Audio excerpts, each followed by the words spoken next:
What has been the most heartbreaking thing you've personally witnessed?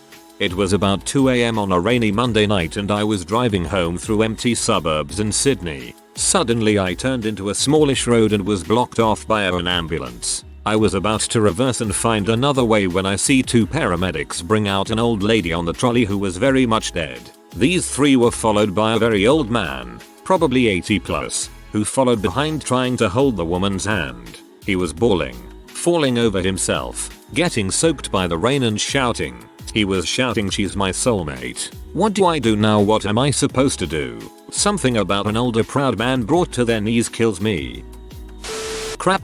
Okay, here shows my age, but as the cool kids say, whatever. Back in about 1992, I was walking to a friend's place when, with no tire scream, there's a horrific car crash. I ran over to see a car had T-barred another at a roundabout. Canberra is full of them. Seeing as it was about 1 AM, and at the time this being nothing more than a sleepy hollow, a few people came out to investigate. At this point, my St. John's training kicked in and I told someone to go call an ambulance. The situation is thus: the driver who rammed the other car smells like a brewery and is dead. He's also the driver who caused the accident by pushing through the roundabout. I get to the other car, and there's a girl. She's pretty messed up. The steering column has punctured her in the chest. There's blood everywhere. There are no crumple zones, so her own car is smooshed against her. I tell her that I know first aid, and that I'm not trying to grope her as a joke, trying to figure out the extent of her injuries.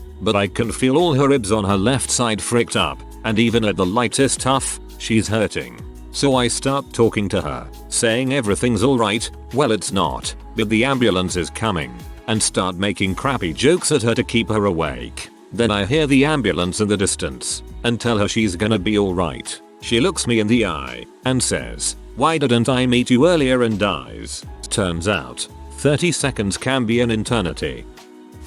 I've walked the same 40-minute route to work for about 5 years now. Every day I pass the same old guy and his German Shepherd walking beside him with no lead, carrying an old battered tennis ball. I figured he went to the corner shop for morning paper or whatever. Anyway, a few months ago there was no dog, and the guy was carrying the tennis ball, and has done ever since. This is sad and very touching. My mother died in July 2009 from a massive heart attack. She was in the hospital for a few months because of mental health issues and her cancer had come back. I remember laying on the couch the morning she passed, because I had fallen asleep the night before and kept hearing the phone ring. In my half asleep stupor, I just went upstairs. I remember thinking as I got into bed, wouldn't it be weird if it were the hospital calling? I laid in bed and just listened as the phone rang again. I thought my dad would pick it up because he had a phone in his room, but he was out cold. I finally got out of bed because I couldn't get back to sleep and answered it. Someone from the hospital was indeed calling and asked for my dad. I knew exactly what they were about to tell him. I just went upstairs, knocked on his door, and handed the phone over to him. I then went downstairs and sat with my brother, who had fallen asleep on the other couch, and I felt absolutely numb because I knew what news was coming. My father came downstairs and just said that my mother was gone, and we had to go to the hospital. My brother and I got dressed, and we all left to go pick up my older brother at his apartment. We just drove there in silence. We arrived, met a nurse, and they took us to her room. My little brother and I sat on the other side of the curtain because neither of us could bear to see the body. My older brother and father stepped around the curtain, and the nurse pulled a sheet from my mother's face. The next sound I heard was the most heart-wrenching as my father let out a soul-numbing scream and started crying. I could hear his heart breaking in that scream, which broke mine as well. To this day, it is the worst sound I have ever heard in my entire life, and I still hear it whenever I think of that day.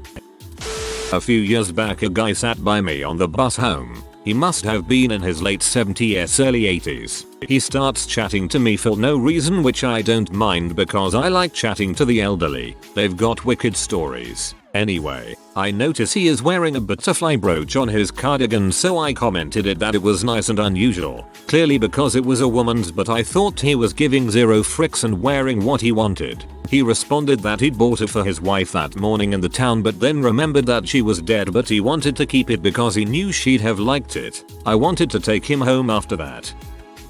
Two of my friends in college were high school sweethearts. Due to a freak heart malfunction, the guy suddenly died while we were sledding my sophomore year. The girl remained close with his family, still calling his parents mom and dad. 10 years later, she was finally getting married to a new guy, but invited her high school sweetheart's parents as they are still close. The parents sat in the back row, and the father shook with sobs as he watched the wedding that should have been his son's. I finished my PhD last year and just had my graduation ceremony last week. For ages before it, my parents had been fussing over me, but I didn't mind. They were just so proud and excited, and to be honest, I was feeling pretty good about myself too. So anyway, the ceremony rolls around, and the university registrar is reading out all the names, one course at a time, when I notice there is one name on its own in the program, receiving the posthumous award of PhD, Mr. on behalf of his daughter Dr. As they read out the names, all of the university higher-ups gave this chap the biggest standing ovation. You could tell he was so deeply proud of his daughter, thankful for the reception of the whole graduation team, and absolutely heartbroken and tearing up at the same time.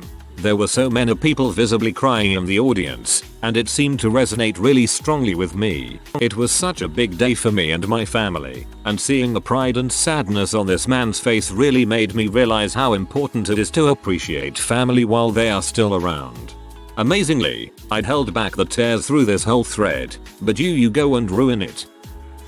About 10 or so years ago, I was sitting in the computer room doing internet things when I heard the doorbell ring. My friend neighbor from across the street was looking for his 4-year-old brother. As soon as I said that I had not seen him, a blood-curdling scream filled the air, followed by call 911. Call 911. Their neighbor had forgotten to lock their front door that day, and the mother found the boy drowned in the neighbor's pool. He had been in there for at least 30 minutes and was about as blue as the sky. That day, followed by the funeral, was the most heartbreaking.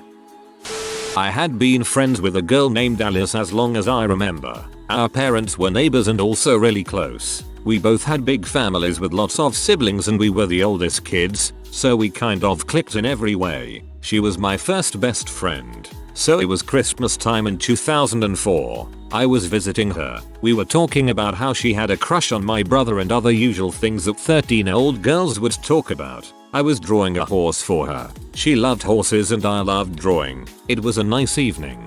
Then we started about talking what we got for Christmas. I don't remember that I got anything special, but she got a vacation to Thailand. I was so envious that she got to go to Khao Lak with her family, but I was happy for her and wished her a wonderful trip. After a few days there was tsunami. Both parents died. 2 of her siblings were never found. She and her small sister barely survived. The double funeral for her parents was heartbreaking. I remember the moment when 2 daughters walked behind the coffins to the altar, and the look on Alice's face. I lost my breath. She wasn't the same anymore. She had lost everything. There she was saying goodbye to her parents while comforting her little sister who didn't understand what was happening. She didn't have the chance to say goodbye to her baby brother or to her other sister. She didn't even cry. That was the last that I saw of her. She moved to another country to her grandparents. I did send her few letters, with drawings of horses, and saying how my brother is also missing her.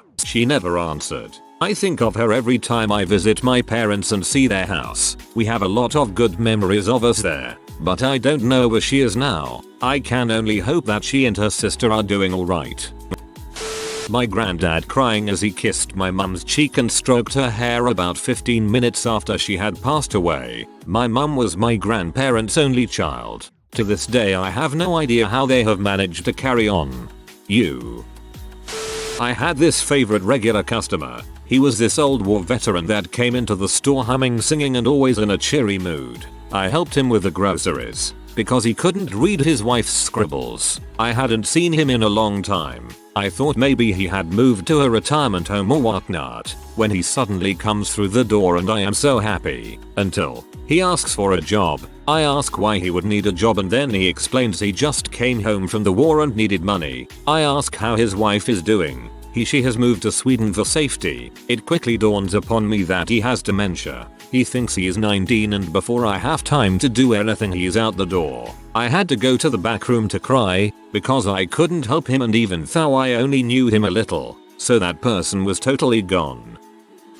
When I was a patient at Research Psychiatric Center, there was a woman who had been there for a few days before I taken in, and who remained there for a week after I was out. She would rarely talk, was completely unfocused, and they were switching so many medications around on her that she spent most of the day sleeping in her room. Eventually, in one of our group sessions, she began to open up about what it is that brought her to the hospital. This woman was in her early 40s and had 2 daughters. The first one died 6 months prior to her entering the hospital. Then, a week before she came in, her second daughter was killed in a car wreck. And 2 days before she was taken to the hospital, her house caught fire due to faulty wiring and everything that she owned was lost. We all tried to console her as best as we could, and by the time I left 2 weeks later, she was actively engaging in conversation and even smiling a bit. She even spoke of how she was working with a friend to try and open a small business. The amount of tragedy this woman had gone through, and her ability to survive it all, put things in perspective for a lot of us. When I was a correctional officer, I would oftentimes escort inmates to and from the hospital for medical treatment. There was one inmate, Fredericks was his name I believe, who had been diagnosed with a heart condition. He was about 50 years old and a born-again Christian, as many inmates are. He was always quoting scripture and seemed so sure about his place in heaven. Over a period of about 6 months he shed about 150-200 pounds. He went from being a relatively heavy-set guy to skin and bones. I would usually be the one to escort him to and from the hospital. Another officer and I would sit with him for 8-12 hours a day. At one point, he had to be transferred to another larger hospital, so I rode in the back of the ambulance with him while the other officer followed us in the prison van. I still remember the conversation we had to this day. I was known for always carrying Jolly Ranchers in my pocket. He asked me if I had any that I could share with him. I told him I didn't, but if I did I would certainly share them with him. That was against the rules, but I don't think anyone would have said anything about me sharing a piece of candy with a dying man. I could see his hands were shaking, and I could hear the handcuffs and chains clinking. We had to wrap the belly chain around him twice because he had become so thin. He looked at me and said, "I'm scared." I could tell he was holding back tears. I didn't know what to say, so I just told him that he was gonna be okay. After I got relieved from my post, I told him I would see him next week, as my days off were coming up. I never saw him again. He died a few days later. I heard the state buried him because no family ever showed up to claim the body. I wish I had been able to give him some of my candy. I was 8 or 9, riding in the backseat of my dad's car on a really rainy day, heading home from my grandma's house. We passed this bus stop, which is right across the street from a McDonald's, and has a stoplight between the two. We're stopped at a red light next to this bus stop, and I'm watching this father and son trying to cross the street to get to the stop with their bag of McDonald's. In the heavy rain with no umbrella, the dad let the kid run ahead so he could get under the little shelter thingy before our light turned and they wouldn't be able to cross safely. So the dad is stuck on the other side of the road as the cars start to move, and the poor guy gets hit with a tidal wave from a car passing him. Completely soaks his food to the point where the bottom of the bag fell out. I will never forget the look of defeat he had on his face, standing there soaking wet, having just lost his and his son's dinner, and then they still had to wait for the bus. I think that was the first time I ever empathized with someone I didn't know. I felt so terrible for him. See? Thank God. I kept thinking the dad would watch his son get hit by a car or vice versa. Still feel bad for him, though equals. A few months ago my stepdad, the only father I've ever known, told me he had to go into hospital for a few tests, nothing major. Within a few days, the doctors informed me and my mum that my dad had to have a small low-risk operation. No one was too worried, but for some reason I just couldn't stop crying, which is completely out of character for me. I remember seeing him off before he went into surgery where he looked into my eyes and told me he loved me and to look after my mum. I was being terrible and harassed my mum to take us home to get some rest before my dad came out again, only to get a call from the doctors to say the operation had been delayed and my daddy wanted to see us. Unfortunately, by the time we got to the hospital, he was already taken in. They said it would be an 4-hour operation. It was after the 6th hour we really began worrying, and when he came out, we were told he was in intensive care due to some unforeseen circumstances. We waited by his side for days until eventually, very early in the morning, I watched his heart monitor flatline and his lips turn blue. I think the worst part about it was that I denied him the chance to see us one more time because I was tired. He was scared and we weren't there for him. The most heartbreaking moment was walking out with a bag full of clothes when only days before, I walked in with the most amazing dad. Thanks Reddit. I really needed to let it out, but I don't feel as if I can talk to my friends about it, as a lot of them abandoned me when they realized I didn't have the motivation to go out anymore. And I don't want my mum to think I'm too hurt by it because she's only just begun to recover and needs me more than ever. Honestly, I really appreciate it. Your friends are idiots for not trying to support you. I give you all my internet hugs.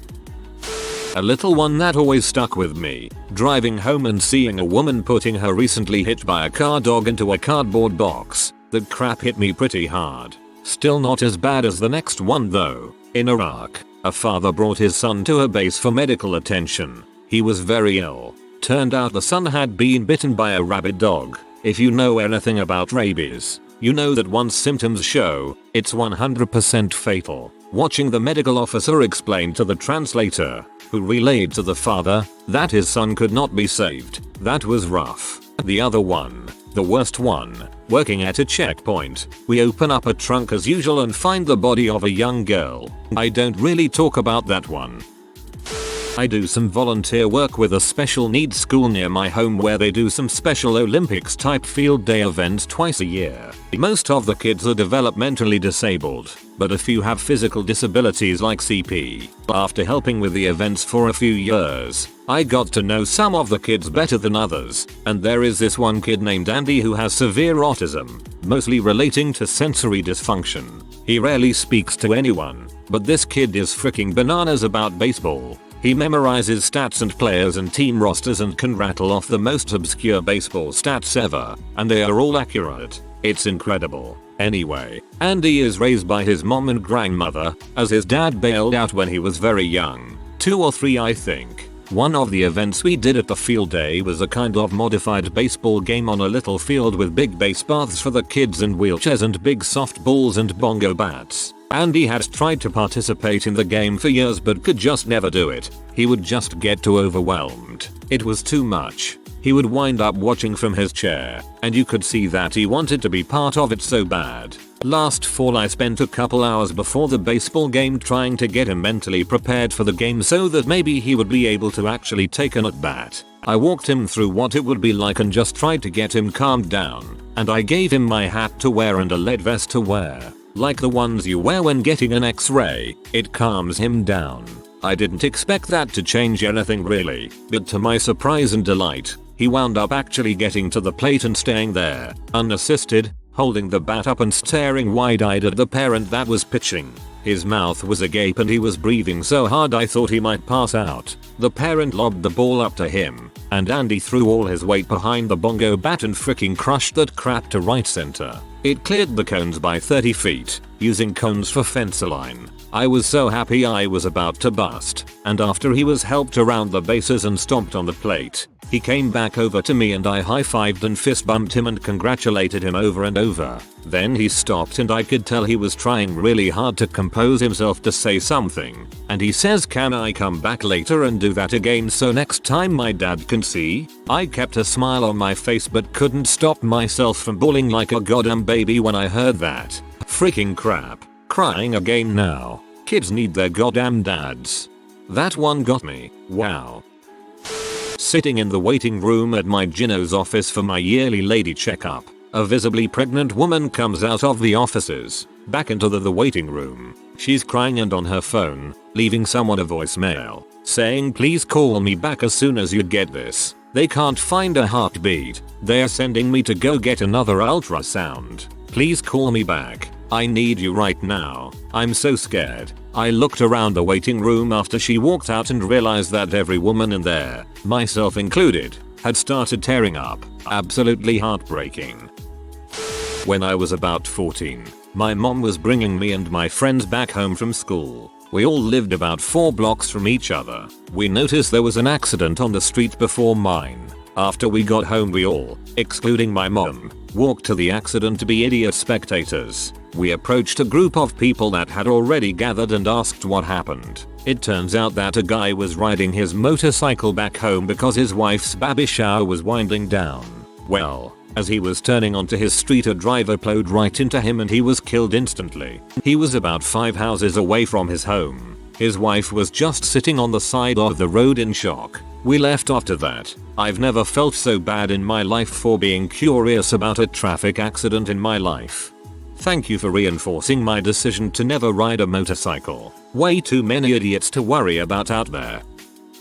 My grandmother had a stroke about 15 years ago. She wasn't the same since. We would visit her at the hospice and she was like a zombie. Sure, sometimes she would be somewhat lucid. She would recognize family members. She often doted on my father, which is weird since he was only her son-in-law. She would often yearn for home. And if my grandfather was there she would sit and listen to everything he had to say, not matter the pain that she was in, but she couldn't walk, and talking was more or less grunts while looking at pictures. Anyway, flash forward 4 years and my grandfather gets a quick diagnosis of bone cancer. It was a death sentence and a quick one at that. By the time he was in the hospital he was given less than 3 weeks to live. We did what we could to get him into the same hospice as my grandmother, but they couldn't work fast enough and he passed away within 10 days. Per my grandfather's wishes she was never brought to see him in the hospital. My mother, aunts and uncles held a private viewing just for my grandmother. She kind of knew what happened. She acknowledged to my mother that she knew that he was dead, but she remained stoic on the ride to the funeral home. She was wheeled in and up to his casket and it seemed to hit her. He was gone. She, for the first time in 4 years, actually stood up and reached into his casket to kiss him. It was like the physical horrors that she suffered didn't happen. She held his hand for 10 minutes, crying, saying love you, I miss you and see you soon. When she said it, it wasn't perfect, but you understood what she said and that was incredible to us. After that she calmly got back into her chair and she asked to go home. She meant her real home and we knew it. So we did it. My uncle carried her up the stairs and put her to sleep in the bed that she shared with my grandfather for 46 years. They were married for 50 years when he died, but she spent 4 years in the hospice. My mother, my aunts and my uncles stayed with her while the grandchildren and the in-laws went to the interment. The whole experience brings me to tears just thinking about it. I don't think my words did it justice. I think you did your grandparents justice by sharing the story. It made me think of my grandmother when she passed away. I had to leave the room to not startle my wife when I started crying after reading it. A few years ago a 13-year-old kid was hit by a car right by my house. I saw a couple of firefighters tell his suit-wearing dad, rushing over from work I would guess, that his son was dead. The poor guy just collapsed and the firemen were holding him up by his arms like you would a wounded military person.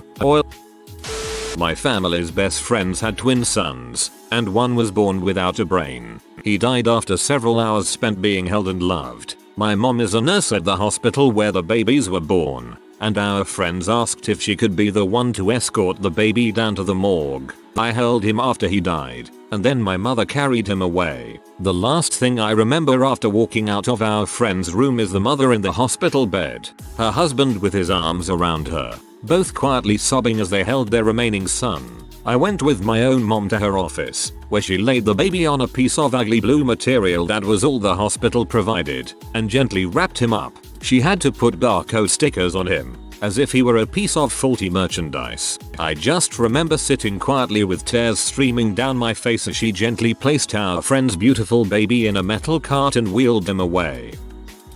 I'll cross-post something I actually just posted in another Ask Reddit. It's far more relevant here. When I was a teacher, one of my first graders asked, do you have any kids, after I said that I didn't and I didn't even have a wife or a girlfriend. He said, that's too bad. Do you know how I know you would be a good dad? You never hit me. God, I spent so many lunch hours crying in the staff bathroom at that job. I was driving down my street one day, and there was a dead bunny in the road. Right next to it, there was another bunny, just looking at the dead one. I had somewhere to be, so I couldn't stop. About 3 hours later, I'm coming home, and still, the bunny's looking at the dead one, in the exact same spot. I can't be sure, but I have a feeling he never moved. I went home and got some lettuce, then walked back to the bunny. I was sure he was going to bolt, but he stayed still. I sat down, gave him some lettuce, and talked to him. He ate the lettuce almost absent-mindedly, just staring at the dead bunny. You could almost see the sadness in this little guy's eyes. After about 10 minutes, I decided to give him some privacy. As I got up to go, I notice, in the mess that was the dead bunny, were what looked like little baby bunnies. The poor thing had been pregnant. I cried as I walked home. The next day, the road people had gotten the dead bunny, and the guy I gave lettuce to had gone. It broke my heart. Oh god, why the frick did I open this thread? Watching my father descend into the grip of Alzheimer's. He's been battling it for the past 6 years. They don't tell you the truth about Alzheimer's in the books or in the movies. They don't tell you that the person who has it has a complete personality change. My father was the greatest dad any child could have. Loving, caring, wonderful. He now is mean and physically abusive. He and my mother were passionately in love throughout the 40 years of their marriage. He recently ran her out of the house, threatening her life. They don't tell you that they go crazy at the end of the disease. They don't tell you that they see and talk to people that aren't there. They don't tell you that they can't go to the bathroom without help at the end. I'm only 27 years old. My father is 72, and he's completely gone. We've had to put him in a psych ward for dementia patients. They call it senior care. He hasn't said my name in over 2 years. He has no idea who I am, and it breaks my heart every single day. This happened to my sister, who described it when she was still very upset and shaken about it. She was 22 at the time, studying to be a teacher, and putting herself through college, because her parents are manipulative pieces of crap. She was at a busy intersection at a red light. An elderly gentleman was driving and suddenly he was knocked from behind by another bigger car because he slowed down a bit. The car proceeded to start to somehow flip over, and the elderly man was ejected from the car. He wasn't wearing his seatbelt. My sister, knowing CPR and was certified on it, got out and ran over, as did multiple people, to check on him. No one else knew CPR and he wasn't breathing. So she performed CPR on him for a long 15 minutes trying to help this guy. Eventually an ambulance came and took him away. She learned later that night he was pronounced dead. I listened to her tell me all this and I could tell how sad she felt. She was sobbing on the phone and talking to me all night about this guy. She wished he would have lived. How if things would have been different, maybe he would have lived, and maybe she didn't do a good enough job to save him. I just comforted her as best I could. She never talks about it now. It affected her for a long time. When I was 19, my father passed away after a very short battle with cancer. At the church funeral, my sister and I walked my mom to our church pew and all she keeps saying was, "I'm too young for this crap. This is not happening. This cannot happen. Wake me up. I'm too young. Girls, this can't be happening right now. Take me out of the church. This isn't happening." She wasn't crying or yelling, just speaking very calmly. My mother was sexually abused as a child by her stepfather because her mother told him to. My dad, myself, and the rest of my family just found out about this a little over a year ago. The night we all found out, she began texting me before it all came to a head, saying I shouldn't come home and that her and my dad, who absolutely never fight, this night is one of 2 or 3 of their actual fights, were getting a divorce. I'm panicking as I head home. Once I'm home, I try and sort things out and figure out what's going on. The fighting and yelling escalates. Mom says she doesn't love dad anymore, and he leaves, as in not coming home again, leaves. I'm completely baffled because the things she is saying don't make sense. Anytime I try to defend dad, she turns on me. Almost completely out of the blue, she begins wailing and sobbing. It was the most torturous sound I've ever heard. She nearly collapses to the floor and she's pushing me away, crying about how she is dirty and doesn't want to contaminate me. Eventually she says enough that I've put all the pieces together and someone has called dad. It's impossible to describe how much that one moment destroyed me. To see my mom so broken and hopeless. Thankfully my dad was only about 5 minutes down the road and came home soon. My mom is in therapy and doing much better. So basically the most heartbreaking thing I've ever seen was watching my mother relieve her childhood abuse. I was on a train to London. Across the aisle was a family. I was sketching away in my book, enjoying the ride, when I stopped picking up tidbits of their conversation. You see, the two kids, in the 6-12 range, were with their dad, who was divorcing their mum. They were having a heartbreaking conversation about why, and I scribbled down so many nuggets from that conversation. Unfortunately, I lost that sketchbook a long time ago, but one thing will always stick with me. Why? The kid yelled at his dad, "Why are you breaking up?" "Because we don't love each other anymore." The kid, desperate, close to bawling, urgently grabs his dad's shirt and chokes out, "But you got married. If you got married it means you have to love each other." Oh man. Big misty-eyed train rider. If you are new to the channel, you can subscribe. I publish new videos every day. Until then, check another video.